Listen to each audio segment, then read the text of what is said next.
The arena thundered with the roars of 1,000 alien species, their varied voices creating a cacophony that shook the crystalline walls of the Nexus station. In the center of the vast Colosseum, Krexthul the Destroyer stood triumphant over his latest victim, a proud Centauri warrior whose blue blood now stained the metallic floor. "Is there no one else?"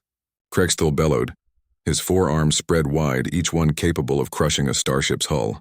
His obsidian carapace gleamed under the arena lights, and the neural spikes protruding from his massive skull pulsed with bioluminescent fury. For 3 cycles he had remained undefeated. 73 warriors from across the galaxy had fallen before him.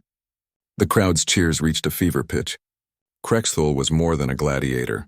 He was a symbol of the hegemony's might, proof that some beings were simply born superior.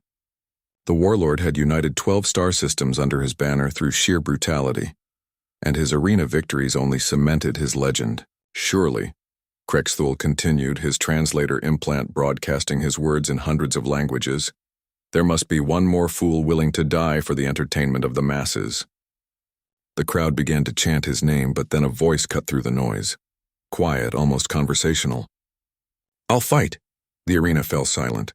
All eyes turned to the source of the voice, a human woman stepping down from the spectator stands. She was unremarkable by most galactic standards. Average height, no natural weapons, no protective carapace or energy projectors. She wore simple gray clothing and moved with an unhurried gait that suggested either supreme confidence or complete ignorance of her situation. Krexthul's mandibles clicked in amusement. A human? The weakest of the member species? He had heard of humans. They'd been inducted into the Galactic Federation only recently, after some business with repelling an invasion. But surely those stories were exaggerated. "Child, I have crushed beings 3 times your size. Your bones will snap like twigs." The human, her name was Dr. Sarah Chen, though few in the arena knew this, continued her steady approach. "Perhaps," she said simply. "May I see the weapons?" Krexthul gestured to the weapon racks. Traditional gladiatorial combat allowed each fighter to choose from an array of implements: plasma blades, kinetic hammers, neural disruptors, and more exotic tools of destruction. Sarah examined them with the same careful attention a librarian might give to organizing books. She selected a simple metal staff. The crowd erupted in laughter. Even some of the more bloodthirsty spectators seemed disappointed.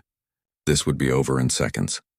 Krexthul selected his favorite weapon, a massive war club embedded with gravity manipulators that could crush an opponent even through armor. "I almost feel guilty about this," he rumbled, though his tone suggested otherwise. "Don't," Sarah replied, settling into a stance that looked more like a meditation pose than a fighting position. "Begin whenever you're ready," the Warlord charged. His massive form moved with surprising speed, the gravity club whistling through the air toward Sarah's skull. It should have ended there, would have ended there against any other opponent. But Sarah was no longer where the club was aimed. She had moved not with flashy acrobatics or superhuman speed, but with precise minimal motion. The club swept past her by mere centimeters, and Krexthul found himself slightly off balance from the missed strike. "Lucky," he growled, pivoting for another attack. But again, Sarah wasn't there. This time she had stepped to his left, and the staff in her hands tapped gently against one of his knee joints. Not hard enough to damage, but enough to disrupt his footing. The pattern continued. Krexthul attacked with increasing fury, each strike more powerful than the last. His gravity club cracked the arena floor, sent shockwaves through the air, and left gouges in the crystalline walls. But it never touched Sarah. She moved like water around a stone, never directly opposing his strength, never meeting force with force. Instead, she observed. She learned. She adapted. The crowd grew restless, then confused, then fascinated. This wasn't the quick execution they'd expected, nor was it the dramatic clash of titans they usually witnessed. It was something else entirely, a masterclass in patience and precision. After 20 minutes of this dance, Krexthul was breathing heavily. His attacks had grown wilder, less controlled. Sarah, meanwhile, appeared as calm as when she'd started, though now she began to move differently. Where before she had merely evaded, now she guided his attacks, subtly redirecting his momentum. "What are you?" Krexthul demanded between labored breaths. "A xenobiologist," Sarah replied matter-of-factly, ducking under another swing. "I study alien life forms." Their behaviors, their physiology, their psychology. She tapped her staff against another joint, his elbow this time. You're quite fascinating, actually. Your species evolved on a high-gravity world, didn't it? Your attacks follow predictable patterns based on your center of mass distribution. Krexthul's eyes widened. In all his battles, no one had ever analyzed him like a specimen. Sarah continued her clinical observation. You also show classic signs of combat stimulant addiction. The neural spikes, the escalating aggression patterns, the way your breathing becomes irregular under stress. Your adrenal system is burning out.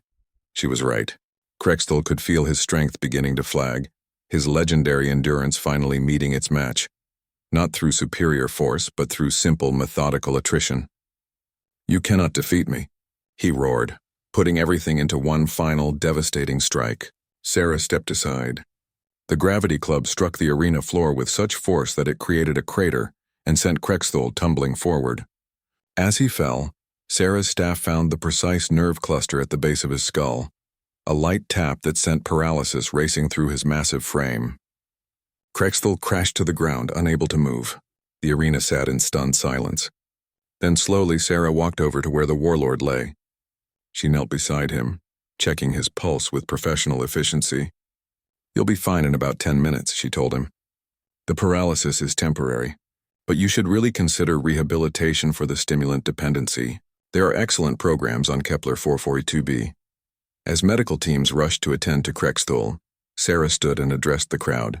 Her voice was still quiet, still conversational, but somehow it carried to every corner of the vast arena. Humans aren't the strongest species or the fastest or the most technologically advanced, she said. But we're very good at watching and listening and learning. We're patient. And we understand that every problem, even a seemingly invincible warlord, has a solution.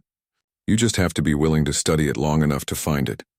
She set down her staff and walked toward the exit, leaving behind an arena full of beings who were just beginning to understand why the galaxy's newest members had managed to punch so far above their weight class.